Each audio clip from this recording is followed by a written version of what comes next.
Gittin Daf Tet Vav Amud Bet and Daf Tet Zayin Amud Aleph, bridging the gap, Tofeach al Manat Lahatpiach. So we're dealing here with a piece of Gemara. We're into the second perek of Gittin, which among other things deals with joining together two disconnected halves. So as we know, for example, the shliach has to say, B'fanai nichtav, b'fanai nichtam. This get was written in front of me, it was signed in front of me. What happens if one aid says it was written in front of me and one says it was signed in front of me? Or one shliach says it was written, one says it was signed. Can you join the two together?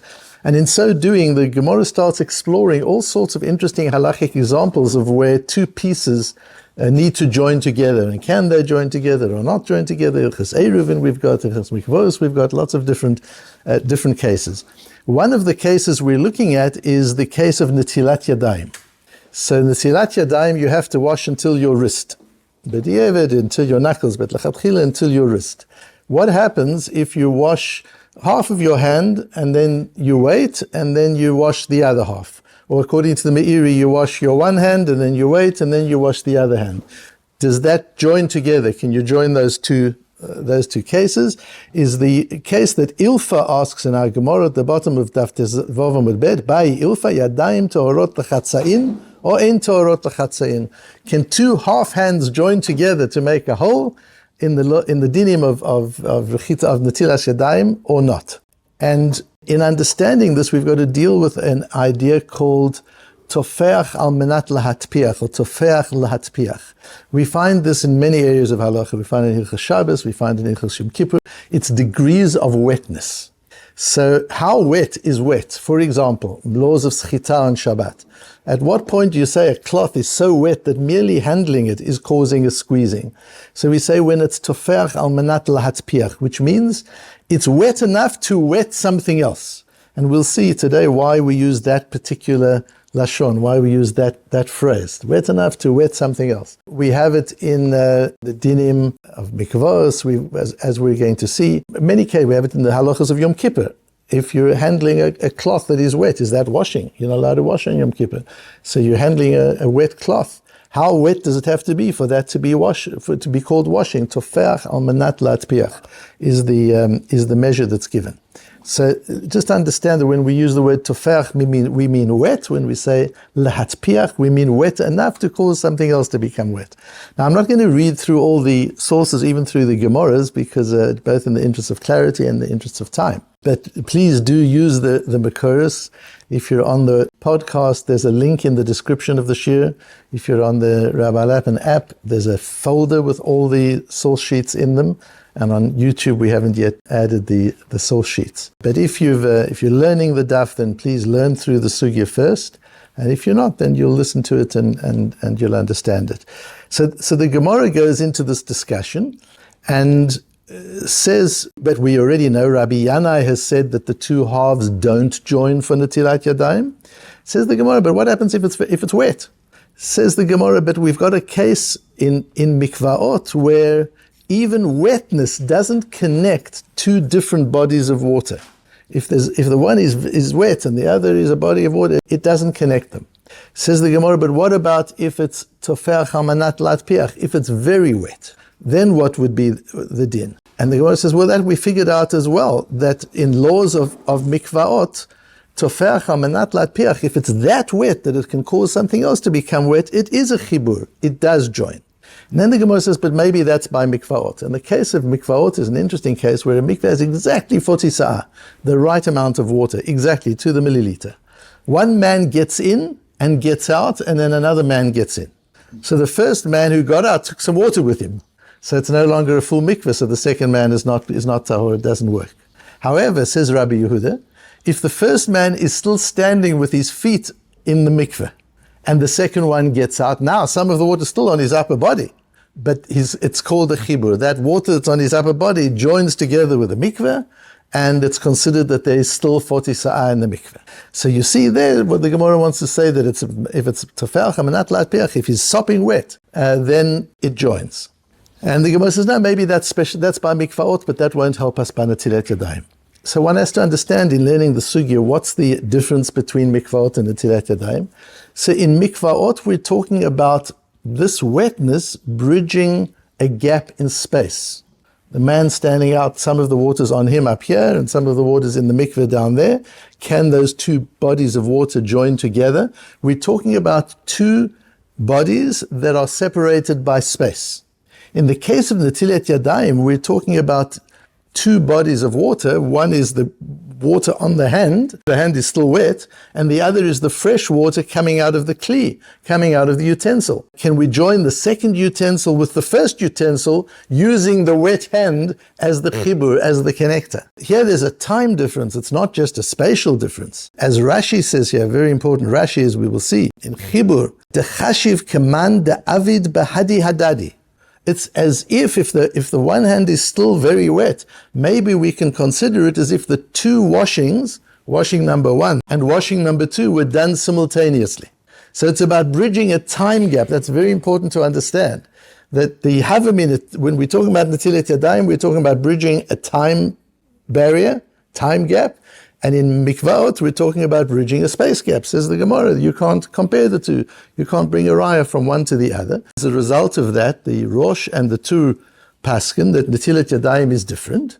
And although extreme wetness is a chibur according to Rabbi Yehuda, and that's the halacha in mikvaot, because it can bridge the space, but can't bridge the time of Netilat Yadayim. So Netilat Yadayim, even if the one hand is still very wet, you haven't yet washed the first hand, or you've washed half the hand but not the full hand and the half is still very wet, doesn't help you bridge the time and make the two washings like one washing. That's not going to work.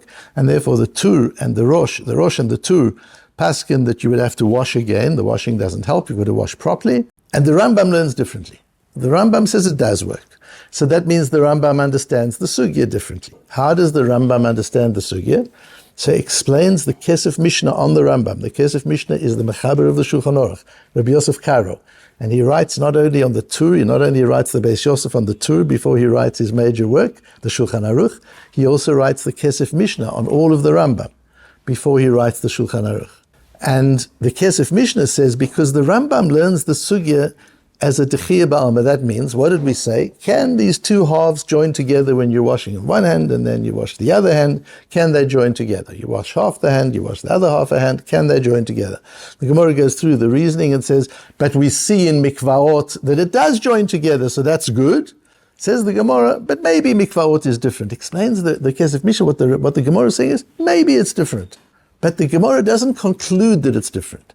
So we're still left with some level of doubt, and a sofek in Netilat Yadayim is lekula. When there's a doubt about Netilat Yadayim, we go lekula. We take the lighter views, the Shulchan Aruch Paskin in Halacha in Siman in Kuf Samach. So the Rambam learns how we left. We left that it does work by Netilat Yadayim as well. Not only by mikvaot, where you're trying to bridge a gap in space. Does the extreme wetness bridge the gap? But even in Netilat Yadayim, where you're trying to make the two netilot like one netila, the extreme wetness will also bridge the gap. And we'll say, yes, that you poured water on the one hand. This one hand is still very wet. Now you pour it on the second hand. It's as if it's all one continuous pouring, is the way the Rambam will learn. And that's how the Rambam paskins, that if you do the one, and then there's a break, and then you do the other, but the one hand is still very wet, it's a good washing, you don't have to wash again. That's how the Rambam paskins la'alocha. And so does the Shulchan Aruch. Interestingly, the Shulchan Aruch does not paskin like the Tur or the Rosh. The Shulchan Aruch paskins like the Rambam. And on the second page of the source sheet, you've got the Shulchan Aruch at the top. You've got to wash the whole hand.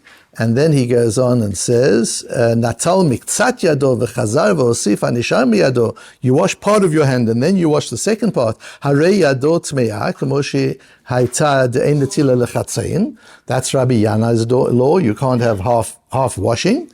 But ve'im adayin yesh al miktzat hayad shenatal b'tchilat tofeach al manat la'at piach. But if you've got enough water on the first half that it can make something else wet, then it works. Then we've got a good netila, rezu Torah, that then works. And the Mogen Avram brings that at the end of the day, the Tur and the Rosh hold lechumra, and therefore the Bach and the Mogen Avram paskin that the Shulchan Aruch intends this as a b'diavad, not a lechatchila. If you washed that way, you don't have to wash again. But that's not the right way to wash. The right way to wash is to put enough water at once. That's why you'll see people being very makbid to do it quickly, to make sure that all the water is at once, covers the whole hand. And the Mogen Avram says also, be careful not to use a kli that has a very small spout. So it takes a long time for the water to actually come over the hand, and there can be a gap between the washing of the hands. Be very careful with that. So lechatchila, you have to do it in the full way, not in the shorter way. That's the sugya. So we have a machlokes Rosh and Tur on the one hand, Rambam on the other hand. We have the Shulchan Aruch paskening like the Rambam, the Mogen Avram telling us that b'di'evid, but lechatchila, one should do it like the Rosh says, that you should wash both hands, the whole hand, up to the wrist, in one go, quickly, without there being a hefsek in between. That's the right way to do it. But this idea, so firstly, what's interesting is how advanced and modern the view of the Rambam is with respect to space and time.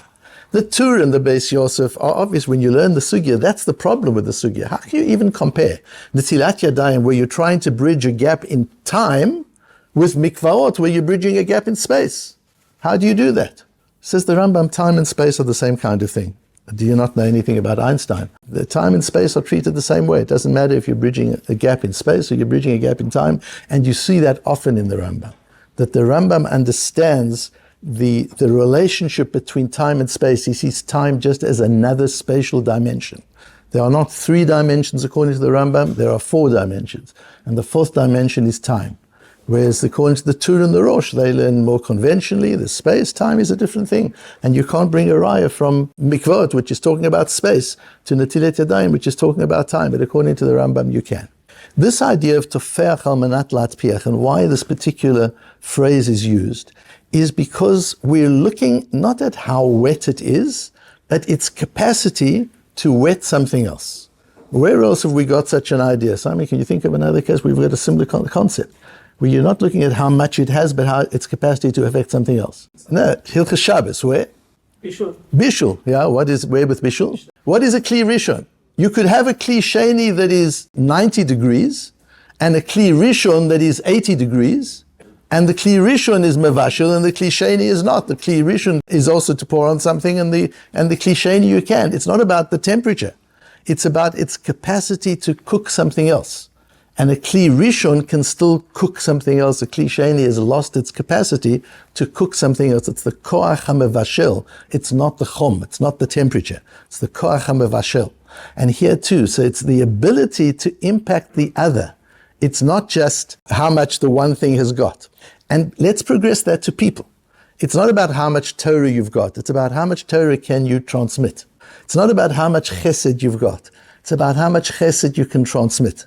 On Tuesday's Levaya with Rabbi Gershon Edelstein, all the people talked about what he transmitted when you spoke to him. Even Netanyahu, there were some secular people who said, being with him, you felt from his eyes the transmission of love and kindness and Torah and Kedusha. And that's how it is with the Gedolei Hador. It's what they transmit. It's not what they've got inside them. It's what they transmit to the world around them. It's toferch al menat lahatpiach. It's the koach hamevashel. Can you inspire other people? Do you inspire other people? It's not just about what you've got. And inspiration can bridge physical gaps. You can be sitting there, I'm sitting here, or you can have somebody who's listening on YouTube who's sitting in the United States, we're sitting here, and he can be inspired by these words of Torah. One can bridge gaps with a tofel menat lahatpiach. If you're projecting it, you can bridge the gaps. Can you bridge a time gap? Can you bridge a gap to your grandchildren? Can you bridge a gap to your great-grandchildren? Can the Rambam bridge the gap to us? Can he be matpiach to us? Says the Rambam, yes. Time and space is the same. If you've got the capacity to transmit, you can transmit across time just as you can transmit across space. And I came across a very beautiful letter of the Lubavitcher Rebbe. Lubavitcher Hasidim call him the Rebbe. And that's right, if you're a Lubavitcher Chosid, you've got to call him the Rebbe. But if you're not a Lubavitcher Chosid, it's disrespectful to the other Rabbeim to call the Lubavitcher Rebbe the Rebbe. There's a Geirer Rebbe, there's a Belzer Rebbe, there's a Klausenberger Rebbe, there's a Vishnitzer Rebbe, there's a Sochachover Rebbe, all these other Rabbeim. It's not the Rebbe. If you're a Geirer Chosid, you talk about the Rebbe as the Geirer Rebbe. If you're a Lubavitcher Chosid, you talk about the Rebbe. It's a Lubavitcher Rebbe. But if you're not a Lubavitcher Chosid, you talk about the Lubavitcher Rebbe. So that was very close to the Lubavitcher Rebbe. I refer to him as the Lubavitcher Rebbe, not out of disrespect to him, but out of respect to the other Rabbeim. And he wrote a letter in 1957 to a mechanech, to an educator who was losing heart, because the educator found that the children he was teaching, when they left yeshiva and went out into the world, he saw no remnant of what he'd taught them in school. And he had lost heart. And the Lubavitcher Rebbe writes to him too beautifully and says, there's nothing that you invest in a child is lost. It's all there, and you don't know how they behave at home, and you don't know how they would have behaved if they didn't have the Torah from you. It's never wasted. What you've got, what you put into a child is never wasted. And there's a famous phrase that the Lubavitcher Rabbeim use a lot: "Chazaka leta'amula she'eina chozeret reikam." Effort doesn't come empty-handed. If you put in effort, there are always results. You don't always see the results. You don't always see the results immediately. There's always results, and he encourages them. But then he adds a bit of musar as well. And he says to this person, Muvanu fashut, it's also very clear, shebichdei liyot tofeach al menat lahatpiach. So here you've got this idea that I'm talking about, that we can use this halachic concept of tofeach lahatpiach for human beings as well. To be an educator who can be a tofeach lahatpiach, who can not only be wet, but can wet others, who can not only be cooked, but can cook others. Durusha midat yirat shamayim yetera. There has to be an enormous amount of yirat shamayim, because you're projecting energy. This is not just about knowledge. This is not information that you're projecting. This is energy. This is yirat shamayim. If you want to instill in the children, in the students, or in your own children, you want to be tofeach al menat lahatpiach, what you have to be full of, so wet that it can wet others, is yirat shamayim. Be aware of the presence of Hashem in everything that you do and in every interaction that you have. That's in your hands. You can do that. And then he encourages and talks about it. There's always place for improvement. One can always demonstrate more and more yirat shamayim. But if you want to be in a situation where you're impacting other people, where you're transmitting, not only like the Tur and the Rosh across space, and you're transmitting who you are and what you stand for and your values and your beliefs and your knowledge, you're transmitting to people far away. Not only that, but even to people in future generations, even to people who aren't even alive today. To be able to do that, there needs to be a high level of yirat shamayim. And if there is that high level of yirat shamayim, we can inspire people across enormous barriers, cultural barriers, age barriers, spatial barriers, time barriers. Yirat shamayim is something that other people feel, as you would have heard in the Espedim of the Godel Hador, like that, Rav Edelstein, you would have heard how touched people were. We had it not long ago with Reb Chaim Kanievsky, how touched people were with his heart, with radiating something. They couldn't always grasp his knowledge, and he wasn't very communicative with his knowledge, except in written form, but they could feel that energy of yirat shamayim. And the same with Reb Gershon Edelstein, that people are able to feel that. And each of us in our own way, if we have integrity and seriousness and authenticity and a deep belief in Hashem and a yirat shamayim, not just a belief, but a yirat shamayim, we see Hashem before us all the time, that impacts the people not only around us, and even people who are far away from us. I've mentioned to you there was a study done at Harvard and the University of San Diego that our mood impacts people who are 3 times removed. So your mood can impact your friend's friend, even though you've never seen him. And that's the same idea as tofeach al menat lahatpiach. You can impact people you haven't even seen, you don't even know they exist. You can impact with an energy of yirat shamayim that you transmit into the world.